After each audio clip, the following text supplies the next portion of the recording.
ഞാൻ പെടുമോ എന്നുള്ള പേടി കൊണ്ടാണ് ഞാൻ ഈ കത്തെഴുതുന്നത്. ഞാൻ മരിച്ചാൽ എൻ്റെ സ്വത്തുക്കളും ഉടുപ്പുകളും കളിപ്പാട്ടങ്ങളും പാവപ്പെട്ട കുട്ടികൾക്ക് കൊടുക്കണം.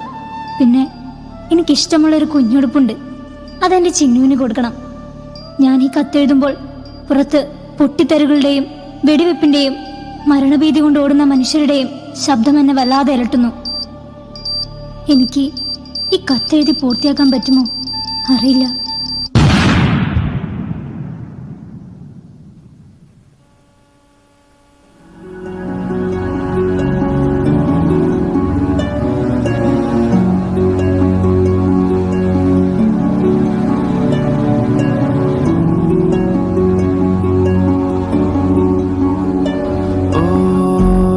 जीना जीना उड़ा गुलाल माही तेरी चुनरिया लहराए।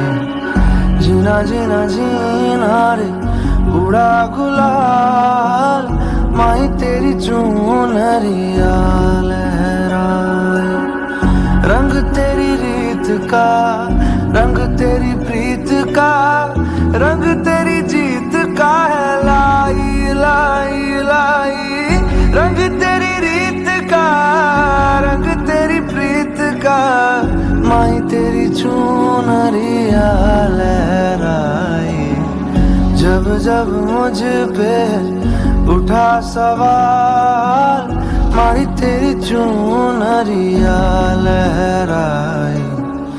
जीना जीना रे उड़ा गुलाल माही तेरी चुनरिया लहराई।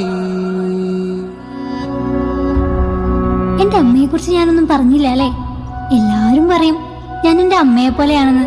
എന്റെ കണ്ണും കാതും കവളും എല്ലാം. എനിക്ക് വേദനിച്ച എന്റെ അമ്മയ്ക്കും വേദനിക്കും. ആ അമ്മയുടെ മുന്നിൽ വെച്ച ആ അമ്മയുടെ കണ്ണുനീർ തുടയ്ക്കാൻ നിങ്ങൾക്ക് പറ്റുമോ? ഇല്ല. എന്റെ എല്ലാ ആഗ്രഹങ്ങളും നിങ്ങൾ ചാരമാക്കി കളഞ്ഞില്ലേ? എന്റെ അമ്മയുടെ മടിയിൽ കിടന്ന് കൊതി തീർന്നിട്ടില്ല. എന്തിനാ നിങ്ങൾ എന്നെ ചുട്ടുകൊന്നേ?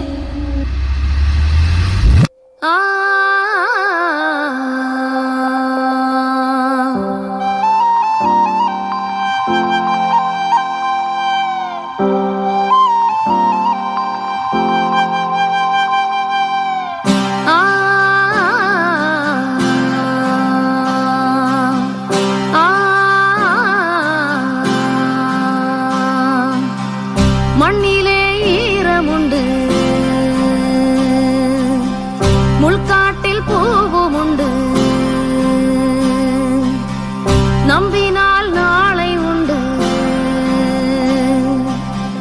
കൈത്താങ്ക ജീവനുണ്ട്. എங்கே போனாலும் பொன்வானம் கண்ணோடு, எல்லை இங்கில்லை வா காலம் நம்மோடு. മണ്ണിലെ ഈരമുണ്ട്,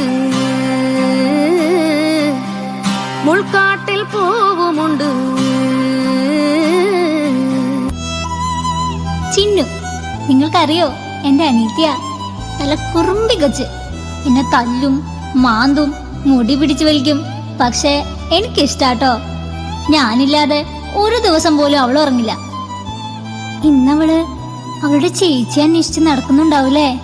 അവസാനമായി അവൾ എന്നെ നോക്കി നിൽക്കുമ്പോ അവൾക്കറിയില്ലായിരുന്നു അവളുടെ ചേച്ചിനെ ഒരിക്കലും ഉണരില്ലായിരുന്നു എന്ന്.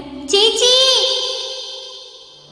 अभी मुझ में कहीं बाकी थोड़ी सी है जिंदगी, जगी धड़कन नहीं जाना जिंदा हूँ मैं तो अभी। कुछ ऐसी लगन इस लम्हे में है, ये लम्हा कहाँ था मेरा। अब है सामने इसे छू लो जरा, मर जाओ या जी लो जरा। खुशियाँ झूम लूं या रो लूं जरा।